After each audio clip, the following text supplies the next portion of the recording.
आप minimum age को बढ़ा के 25 करो। एंड वो 3-4 साल किसी एमएनसी में काम किया, ठीक है, फिर उसने सोचा यूपीएससी फुल टाइम करेंगे।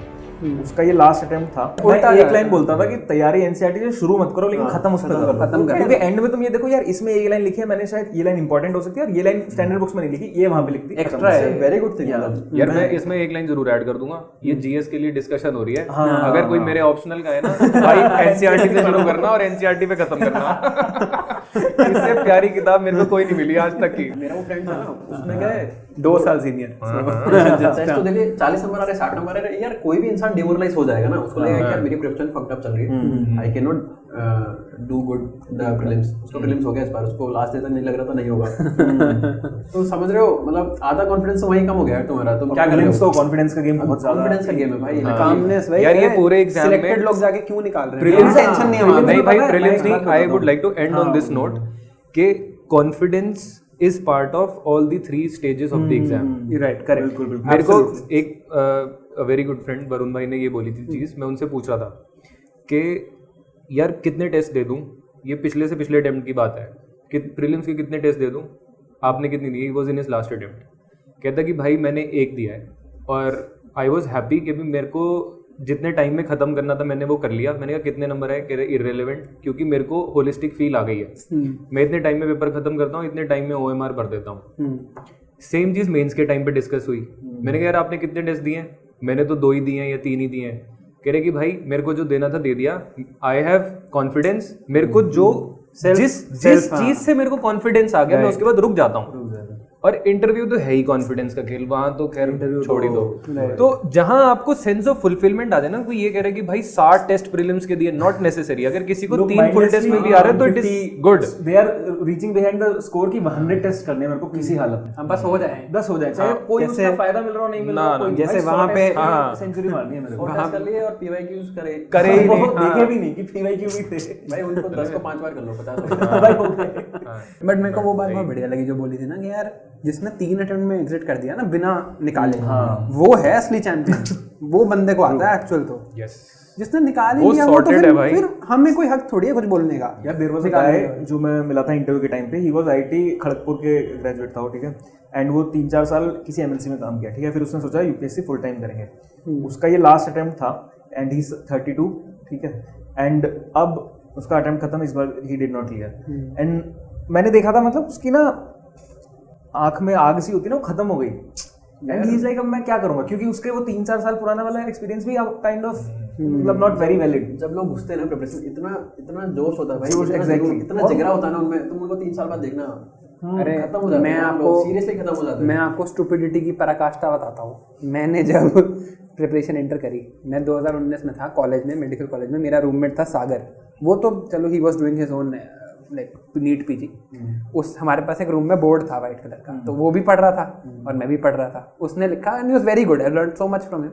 ऐसे बोर्ड पे उसने लिखा AIR1 नीट 2020, या जब हमने पहली बार देखा था, और मैंने तो AIR1 में नहीं लिखा। मतलब मैं तो it feels so stupid to admit this, I wrote cabinet secretary.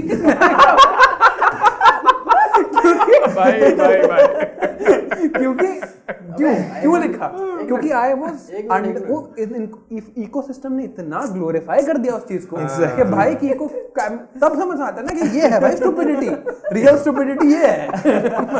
कि भैया बनना है तो बस ये है जो स्टार्टिंग का, फिर धीरे धीरे समझ आती है। तब नहीं पता था, तब नहीं हो ना, बाद में डाली होगी। अरे वो यही तो बता रहा है, तो स्टुपिडिटी यही तो बता रहा है, पता भी नहीं था कि करना क्या एग्जैक्टली। एम्बेसडर भी नहीं लिखा भाई, बनना है भाई सेक्रेटरी भाई, छोटी बात करेंगे ही नहीं। क्योंकि इसी चीज को ग्लोरीफाई करा हुआ है ना। 21 साल में आप IAS बन गए हो, अब तो आप कैबिनेट सेक्रेटरी ही बनोगे। ये कितना इनफैक्ट ना, पता ये भी रहता है कि लोग 21 साल 22 साल में नहीं हो पाते ना, दे गेट वेरी डिसहार्टेंड कि यार अब तो मैं कैबिनेट सेक्रेटरी बन पाऊंगा। मैं बस एक चीज ऐड करना चाहता हूँ, मेरे मन में बहुत टाइम से है ये चीज। लोग कहते हैं कि यूपीएससी की एज को कम कर दो, मैक्सिमम एज को कम करके 26 कर दो। मेरा एक प्रपोजल बहुत रेडिकल है, आप मिनिमम एज को बढ़ा के 25 करो। यू मेक इट कंपल्सरी कि आप 2 साल 1 साल मार्केटेबल स्किल्स गेन करके मार्केट एक्सपीरियंस लेके आओ। जो इतनी जॉबलेस प्रॉब्लम है ना यूपीएससी में, भाई बीए करके अपने फर्स्ट सेमेस्टर से यूपीएससी की तैयारी करते हैं ना, वहां नंबर आते, यहाँ पर सिलेक्शन होना, तो भाई इतने सारे वेरिएबल्स हैं and then you are lost. और देख इसका एक बड़ा अनइंटेंडेड कॉन्सिक्वेंस पता है क्या होगा कि लोग वो 4 साल जब तक नहीं होगा ना तब तक वो लगे रहेंगे उसमें, और या फिर ये कोचिंग वाले कुछ 4 ईयर प्रोग्राम चालू कर जॉब तो करके आ रहे हो आप, वो हाँ ये अगर मैंडेटरी होगी कुछ आपका एक्सपीरियंस यस वर्क एक्स के साथ आओ यार आप। हाँ कुछ हद तक तो हेल्प करेगा। मान ले हो जाता है, मान ले finally we are on the other side, तो फाइनली तुमको क्या करना है, you are going into the administration और कुछ तो करोगे, तो वहाँ पे भी you need to have certain skills जिससे तुम एफिशिएंसी बढ़ा सको ना।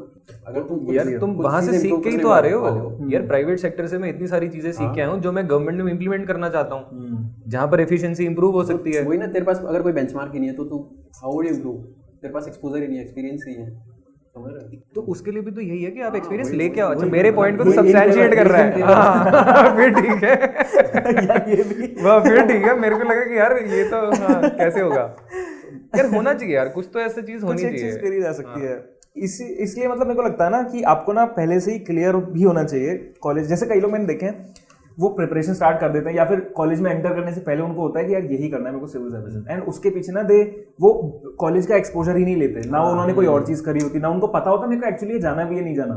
फिर मे बी 2 साल 3 साल बाद ये रियलाइज कि यार मैं तो पब्लिक सेक्टर में शायद ज्यादा पैसे कमा लेता, वहां ज्यादा खुश होता, या मैं कुछ और कर लेता वहां खुश होता। हाय, मैं हूं doctor Khan, founder and director of KSG। मेरे बारे में जानने के बाद और मेरी कहानी सुनने के बाद जोश टॉक ने मुझे अप्रोच किया, और उसके बैकड्रॉप में आज एक मैं बहुत बड़ा अनाउंसमेंट करने वाला हूं आपके लिए। जोश टॉक ये मानते हैं कि उनके परिवार में बहुत सारे प्रतिभावान व्यक्ति हैं, बहुत सारे टैलेंटेड लोग हैं, और उनके पास देश में कुछ करने की बहुत बड़ी इच्छा शक्ति है, बट किसी वजह से, फाइनेंशियल कारणों से या कोई और ऐसी दिक्कत की वजह से, जिसकी वजह से वो उस गुणवत्ता के ट्रेनिंग और सपोर्ट को प्राप्त नहीं कर पाते हैं जो कि उन्हें उन सफलता के मुकाम तक ले जाएगी जहां पर वो देश की सेवा कर सकें। मैं मानता हूं कि देश के हर युवा में एक प्रतिभा है। जोश के माध्यम से आज मैं ये एक बड़ी अनाउंसमेंट करना चाहता हूं कि फाइनेंशियल इशू की वजह से अगर कोई स्टूडेंट अपनी प्रतिभा का प्रयोग नहीं कर पा रहा है तो वो दिक्कत आज के बाद नहीं रहेगी।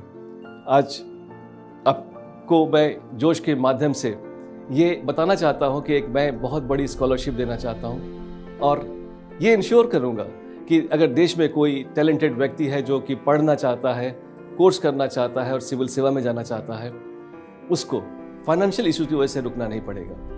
और ये एक ऐसा मुकाम है, एक ऐसा अवसर है देश का, जब हम देश में गुजर रहे हैं अमृत काल से, we can always contribute to this beautiful India through this services. इसके बारे में जो स्कॉलरशिप के बारे में डिटेल्स चाहिए वो नीचे दिए गए लिंक में अवेलेबल हैं, एंड हम साथ मिलकर आगे बढ़ते हैं।